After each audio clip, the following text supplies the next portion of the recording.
People have misconception about Hinduism. When person reads about Hinduism, they consider Hindu is a religion. And it is known that Hinduism means religion. But Hindu is a philosophy. Hindu is a culture first.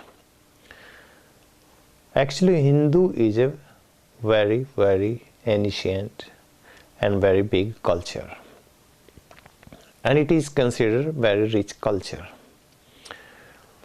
In that culture, there are many religions, like Sanatan Dharma, Vaishnav Dharma, Jain Dharma, Buddha Dharma, Sikh Dharma. All religions belongs to the same culture. So we need to make a difference that in that culture there are many religions. And they don't know how to say in one word, so they start saying Hinduism. Hinduism now is known as a philosophy. I will say Hinduism is a way of life. And it is a very good way of life because it gives you a lot of good advice, good steps to follow, good path to follow, that your life will be very happy and easy, stressless, worryless. So I will consider Hindu is a way, and not to make any mistake. Hindu is not very, very, very old word. It is maybe like around 3,000 years old, because there was no word like Hindu before. There was Sindhu, there was Hindu, but not Hindu. And this Hindu culture is a very strong culture, and it is ancient culture. It is coming from the Sindhu civilization. Sindhu civilization is almost more than 5,000 years old. And in that culture, people were practicing non-violence, and method of peace are the way of how to get the happiness forever. But lately, the invaders disturbed them and they moved towards the south.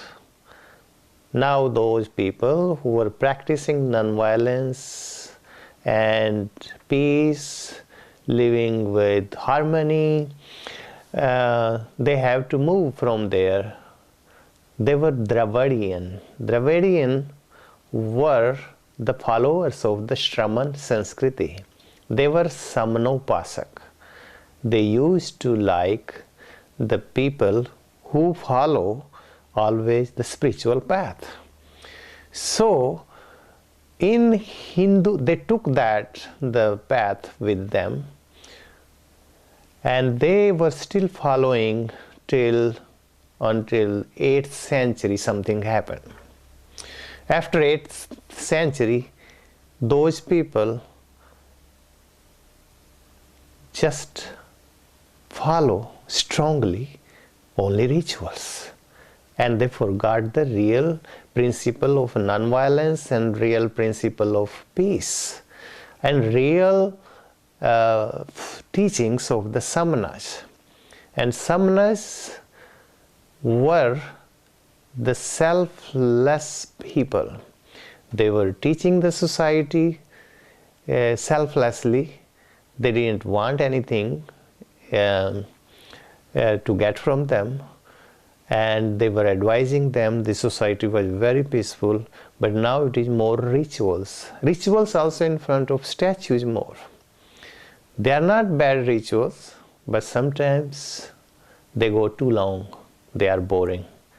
and sometimes those rituals, they don't have much meaning. But still in India, many people, millions of people, they are following the teachings of the samanas. And that actually is a Hindu culture. It was in Hindu culture. Those principles are in Hindu culture. Let me define the word of Hindu itself. Hindu means the person who is far away from the violence. So it always says the Hindus are non-violent people. And it's supposed to be. Because it is still a stronghold of non-violence. Like Jains, they used to be follower of samanas. Now the name changed, Jains.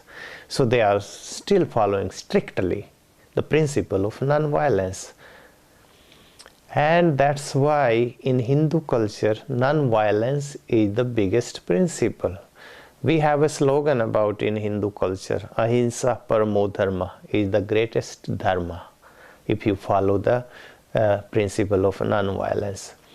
So don't make any mistake. Hinduism has a lot of religions in it. And we cannot go one by one, so they start telling one word. And one word is Hindu. Is a culture, merely culture, has many religions. But lately, I don't know why they did a mistake. They start calling Hinduism. They're supposed to call just Hindu, or Hindu culture, or Hindu civilization, or Hindu way of life. That's what it's supposed to be. So we need to understand the concept of Hindu culture. In Hindu culture, there are many religions mixed up. So we need to straighten out this concept. Hinduism is a very, very, very old tradition. It is carrying the seeds of non-violence, peace, and how to live in harmony. So no doubt about it. So I will suggest, if you want to learn about Hinduism, the way of life, you have to read the culture, and you have to go all the way those people where they used to live in the Mohenjo-daro and Harappa. Now it is in Pakistan, and you will see how they were following the Samanic tradition and the principle of non-violence and peace.